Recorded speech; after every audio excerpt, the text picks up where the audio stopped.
Pak Presiden menyampaikan komitmen Indonesia untuk mendukung perdamaian dunia melalui multilateralisme dan juga menghormati daripada hukum internasional.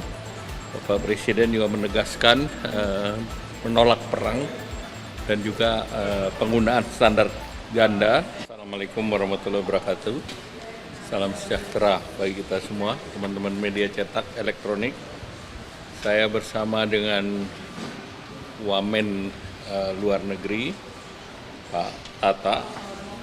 Jadi tadi kami mendampingi Pak Presiden dalam KTT BRICS di Rio de Janeiro, Brasil, dan ini KTT BRICS pertama yang dihadiri oleh Bapak Presiden sejak Indonesia bergabung di dalam BRICS dengan tema Strengthening Global South Cooperation for More Inclusive and Sustainable Governance. KTT ini dihadiri oleh anggota BRICS awal yaitu Brasil, Rusia, India, China, South Africa, dan yang baru Egypt, Ethiopia, Indonesia, Iran, UAE. Dan masih ada yang mendaftar tapi belum confirm, Saudi. Nah, bagi Indonesia ini penting karena dari keseluruhan GDP sebesar sebelum Indonesia masuk 28 triliun, itu 34% dari global GDP. Dengan masuknya Indonesia dan beberapa negara lain, ini sudah merepresentasi 40% GDP dan merepresent dari 56% penduduk dunia. Jadi ini ekonominya terus bertambah, dan kalau kita lihat berdasarkan purchasing power parity, ini juga BRICS itu sudah lebih tinggi daripada G7.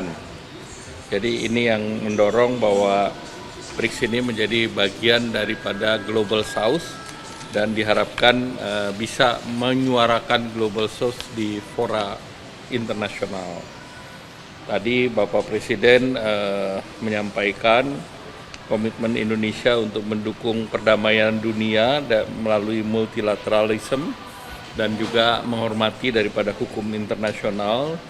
Bapak Presiden juga menegaskan menolak perang dan juga penggunaan standar ganda, dan Bapak Presiden sejalan dengan hampir dari seluruh peserta mendorong reformasi multilateral dan keterwakilan Global South dalam tata kelola global, khususnya dalam institusi seperti PBB, dan didorong agar kepemimpinan BRICS dapat mendorong kepemimpinan multilateral yang lebih adil. Dan juga Bapak Presiden menegaskan dukungan terhadap Palestina dan secara khusus untuk mengingatkan Bandung Spirit agar bisa dibawa dalam forum, dilanjutkan dalam forum BRICS tersebut. Kemudian di sesi berikut terkait dengan multilateral, economic, financial, dan AI, Bapak Presiden mendorong bahwa multilateralisme sekali lagi didorong di dalam situasi global yang multipolar.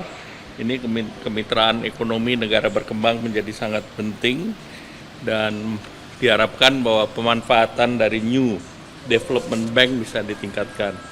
Kita tahu bahwa dilaporkan tadi dalam New Development Bank itu ada beberapa proyek yang sedang ditangani, antara lain Clean Energy Project, kemudian infrastruktur, kemudian juga beberapa proyek yang terkait dengan sustainability dan green.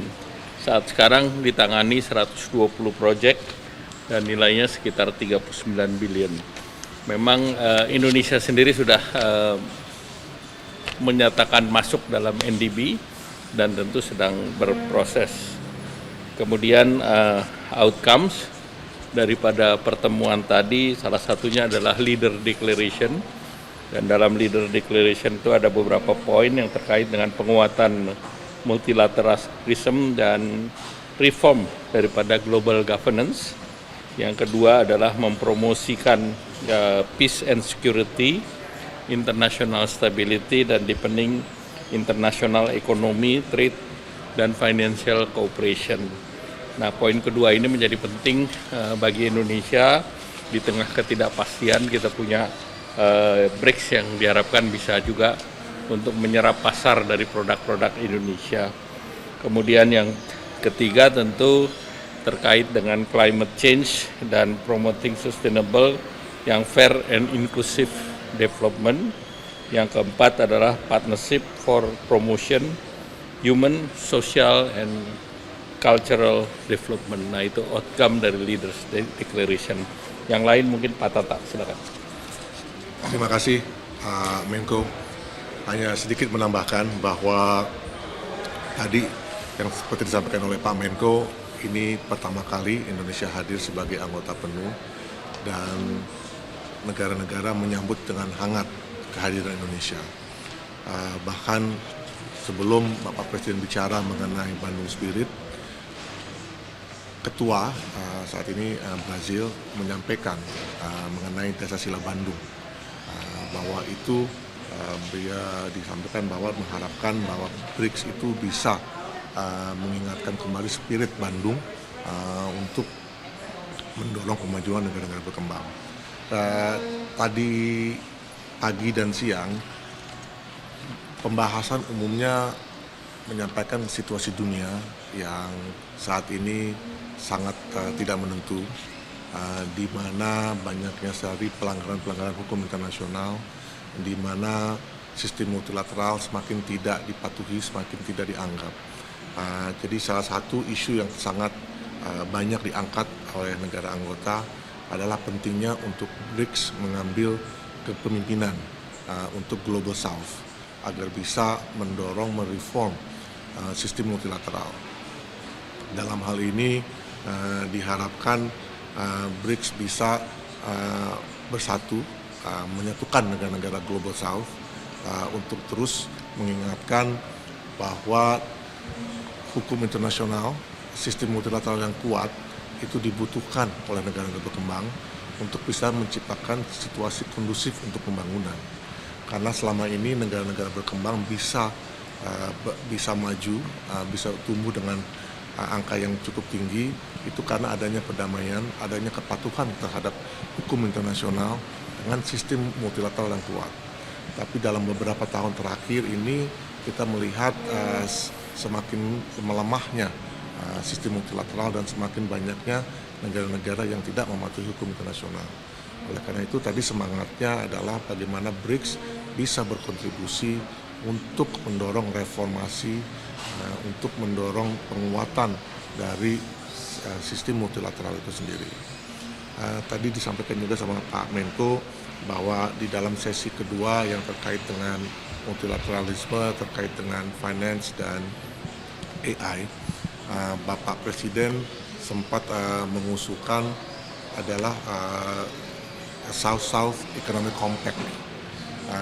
Di sini tujuannya adalah agar negara-negara BRICS menjadi motor untuk memberikan akses yang lebih luas kepada negara-negara Global South untuk perdagangan, untuk juga lebih mengintegrasikan perekonomiannya untuk menjadi bagian dari supply chain. Itu salah satu ide yang disampaikan oleh Bapak Presiden dalam pernyataan beliau. Mungkin itu yang saya bisa tambahkan. Baik, ada pertanyaan?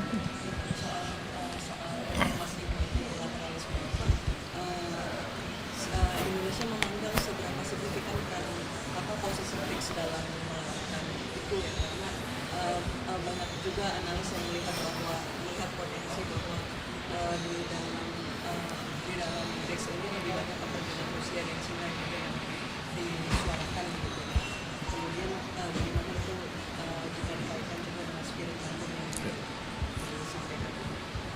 Jadi saya jawabnya yang WTO. WTO itu menjadi sangat penting dan sudah disampaikan oleh Direktur Jenderal Gossi dalam pertemuan di OECD informal menteri, dan tadi diulangi juga oleh Direktur Jenderal Gossi.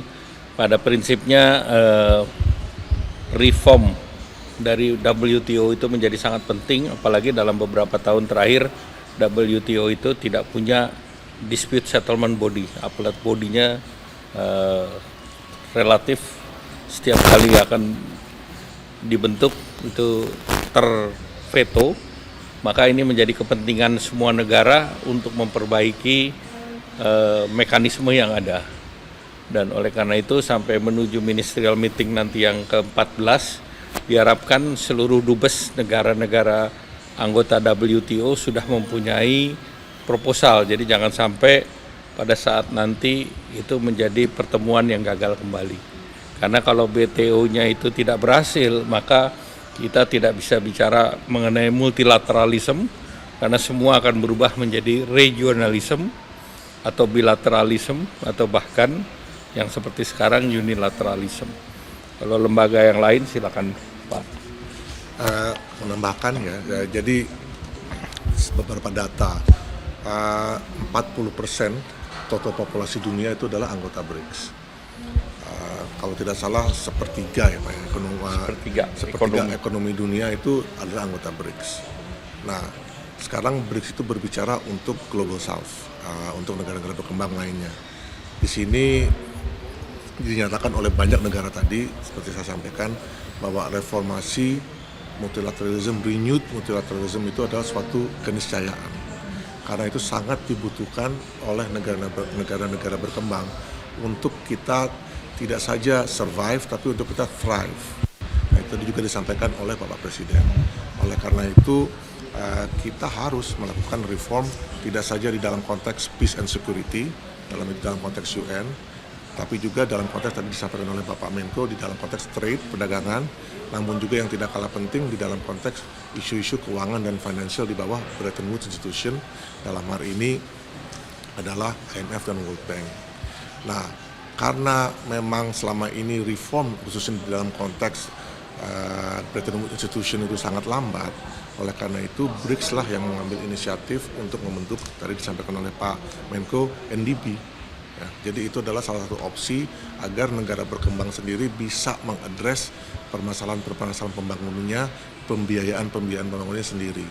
Jadi itulah beberapa reform yang dicoba terus didorong oleh BRICS dan negara-negara berkembang.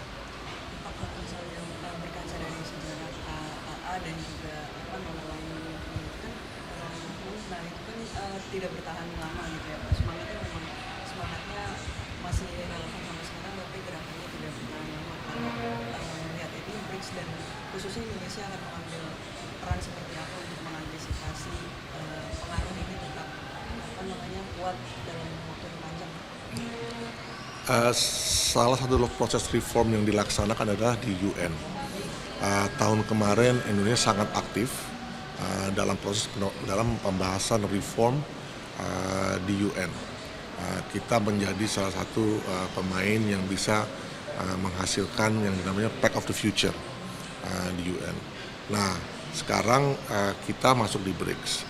Tadi salah satu usul dari, kalau tidak salah itu Afrika Selatan atau Brazil ya, itu mendorong agar negara-negara BRICS di New York, di UN, itu menjadi suatu kelompok force yang untuk bisa mendorong, mempercepat reform proses di UN. Dalam hal ini, itu tentunya Indonesia akan bisa bermain yang cukup besar di situ.